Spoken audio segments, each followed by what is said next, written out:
Hello everyone, my name is Jason Schlenker, and I'm going to be covering Ursula Le Guin's The Lathe of Heaven. And to start off, I just want to start by kind of going over some background information of Le Guin. So according to her biography from her website, she was born in 1929 and grew up in Berkeley, California. Le Guin attended Radcliffe College and Columbia University for her graduate work. And an excerpt I wanted to include from this biography is, quote, Le Guin's first major work of science fiction, The Left Hand of Darkness, is considered groundbreaking for its radical investigation of gender roles and its moral and literary complexity. Her novels, The Dispossessed and Always Coming Home, redefine the scope and style of utopian fiction. I felt like it was important to incorporate just that little snippet of the biography because it shows just a little bit that Le Guin does have a background in the science fiction and utopian science fiction novels. As I feel like The Lathe of Heaven is, close to that style of work, especially. Um, so going from that, the brief overview of the story. Um, this story takes place in a futuristic world that is facing issues of overpopulation, war, and climate change. Um, so we follow the main protagonist, George Orr, who has the ability to effectively dream, which means that he can, um, through his dreams, he is able to change reality. And in order to be free from this power, um, Orr has to look to Dr. William Haber, who is a dream specialist.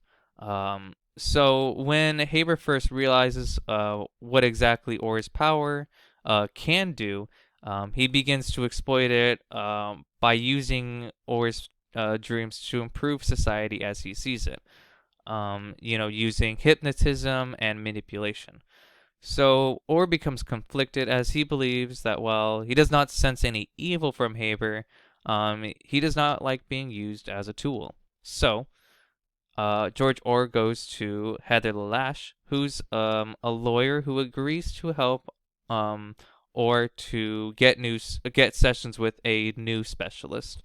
So in their first session, while Orr is dreaming, Haber and Lalash witness the world outside changing, and they begin to have these new memories flood into their minds of a plague.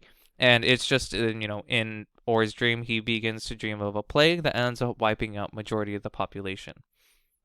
Um, the dream was only meant to fix overpopulation, but, just considering how unpredictable dreams can be, or envision it just that way. So, um, throughout the story, more and more as reality changes, more unexpected results occur, like having aliens invade Earth and bring peace between humans, and everyone's skin changing to gray to put an end to racism. Eventually, Orr is able to go against Haber's manipulation and reverses some but not all the changes Haber created. So I felt like this story really brought in the themes of power and human nature, especially through Haber's desire to use Orr's dreams. While Haber claims he is doing good for the world, he achieves this not only by manipulating and exploiting Orr and his ability, but he is also increasing his status to the point of becoming one of the most powerful men in the world, almost as a way of rewarding himself for his actions. I feel like Le Guin is kind of commenting on how people in power can kind of lose their good intentions through their own selfishness. When you look at Haber, or looking at Haber,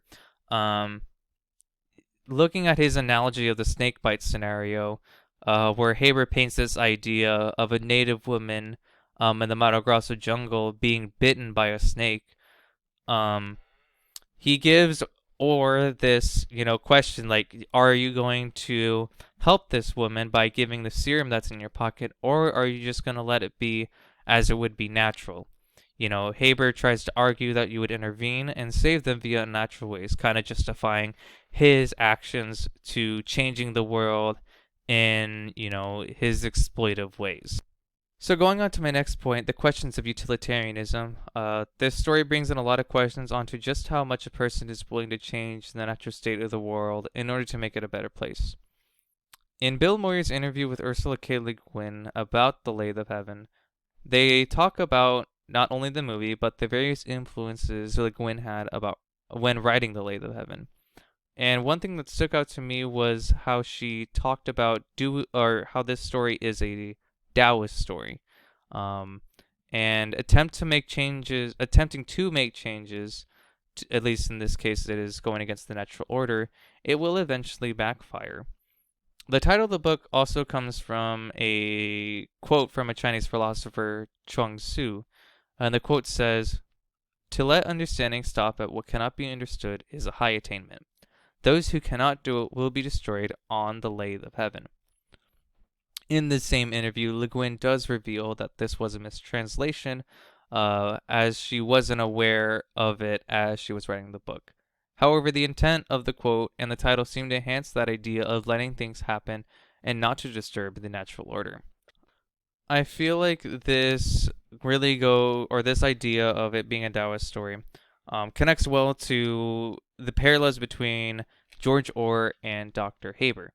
So while Haber is not necessarily an evil person, he's trying to do good in the wrong ways. And in this case, obviously, changing that natural state of the world. Um, so I would, I wouldn't say he's just more of a misguided character. Um, I believe Le Guin's intentions were to create a more interesting character that could be similar to more people, as he's more of a person that's trying to, get through life. He's trying to improve it. Um, but, he does it in this way of disturbing that natural order.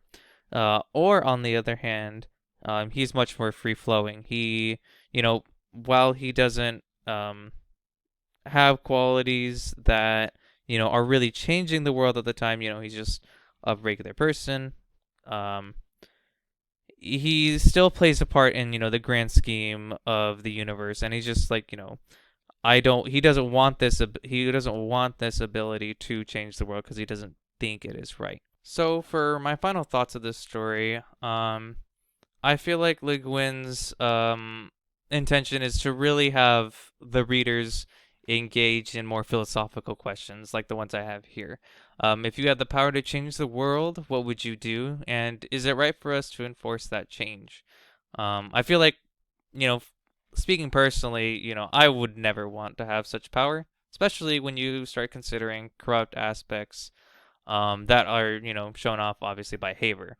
Um, you know, I feel like this story is fairly straightforward, with its events and its symbolism. But I feel like, the big overall question is what I was really drawn to.